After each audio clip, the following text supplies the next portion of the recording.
Apple is secretly planning to kill off the iPhone Pro Max lineup entirely within the next 24 months, and this upcoming $2,000 iPhone Ultra is the exact Trojan horse they're using to do it.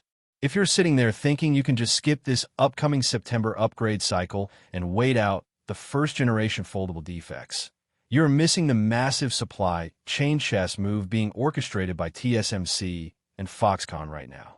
The reality behind this phone goes way deeper than just a fancy 4.5mm frame or an iPad mini aspect ratio. Apple is fundamentally altering how much money you are allowed to keep in your bank account, and they have spent the last 3 years setting a massive psychological trap that is about to catch millions of premium smartphone buyers completely off guard. According to the absolute latest supply chain intelligence from standard corporate insiders, Apple is not launching a foldable phone because they want to innovate. They are launching it because their profit margins on standard Glass Slab smartphones have officially hit a dead end. Look at the data.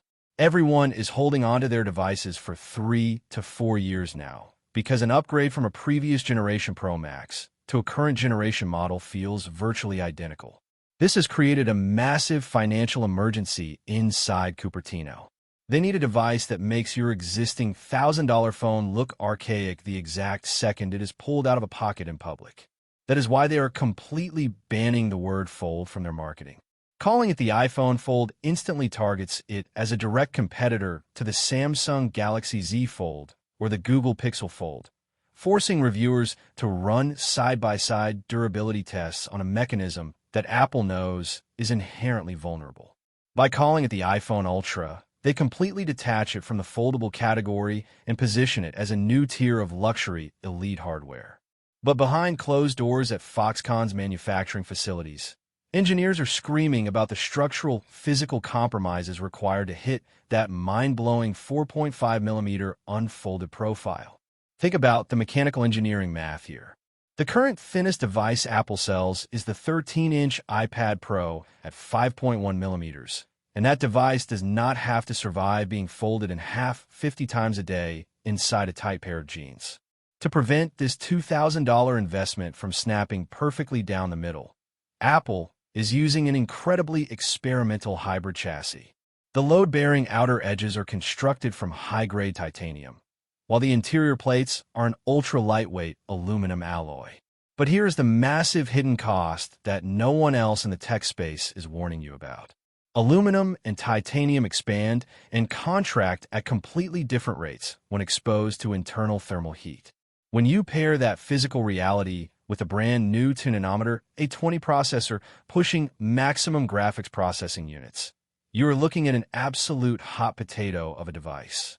The A20 system on a chip is supposed to be a massive leap forward in power efficiency, but early prototype logs indicate that because the chassis is so tight, Apple has been forced to implement the most aggressive thermal throttling algorithm we have ever seen in an iOS device.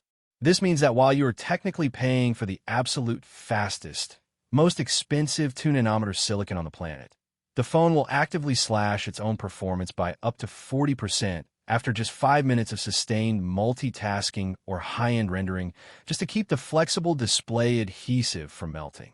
You are quite literally paying a $2,000 premium for performance that you will only be allowed to experience in short, burst windows. And speaking of that flexible display adhesive, this is where the absolute biggest financial risk lies for early adopters.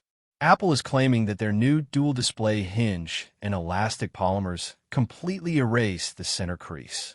But if you read the fine print on structural fatigue, these flexible organic light-emitting diode panels have a definitive shelf life.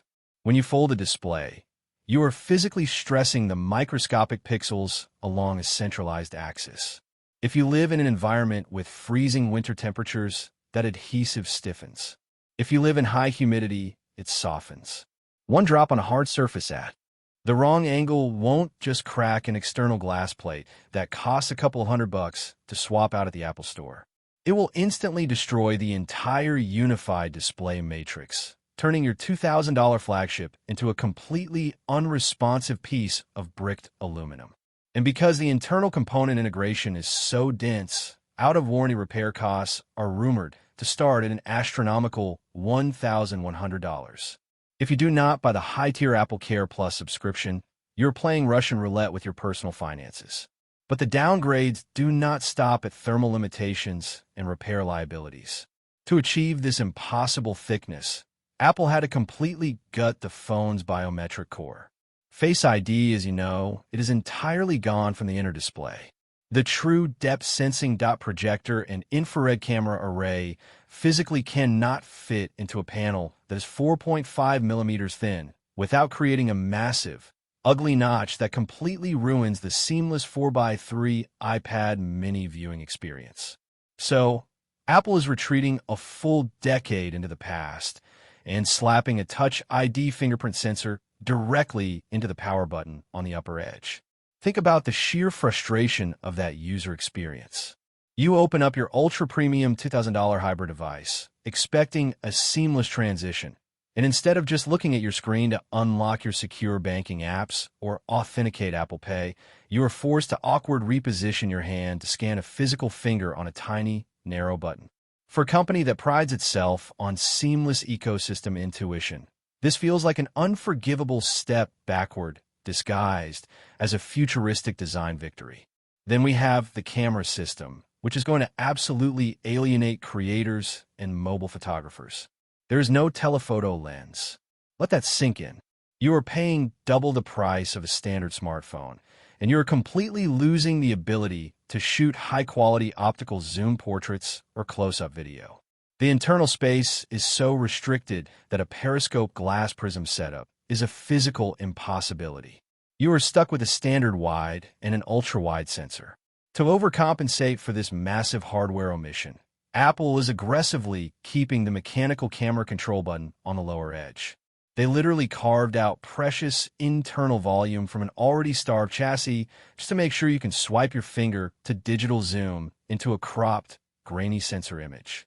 It is an engineering contradiction that proves this first-generation Ultra is prioritizing aesthetic vanity over actual functional utility. The absolute real threat here isn't even the phone itself. It is what its arrival does to the standard iPhone 18 lineup. Apple is using the extreme price of the Ultra to permanently shift the baseline of what consumers consider a normal smartphone price. The second a $2,000 phone exists in the lineup, a $1,200 iPhone 18 Pro Max suddenly looks like a bargain. Mark my words, Apple is going to use this exact launch window to implement a stealth price increase across the standard Pro models, artificially driving up the cost of your standard upgrade cycle. They want to turn the standard Pro line into the mid-tier option, effectively making you pay more money just to stay in the exact same luxury tier you occupy right now. If you want to protect your hard-earned capital, you need to completely ignore the launch day hype machine. The viral videos of people opening the box and flexing the ultra-thin design on social media are engineered to trigger your fear of missing out. But as a financial tech decision, buying a first-generation Apple foldable is an absolute mistake.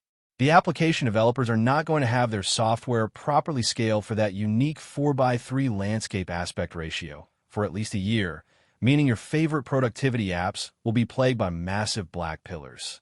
The depreciation on the secondary market for first-gen flexible devices is historically catastrophic, often losing over half its value in less than 10 months. Let the wealthy tech influencers pay the $2,000 entry fee to be Apple's beta testers. Keep your current device, protect your trade-in value, and wait until the hardware matures, the thermal issues are resolved, and the price inevitably stabilizes. Don't let a thin frame blind you to a massive corporate cash grab.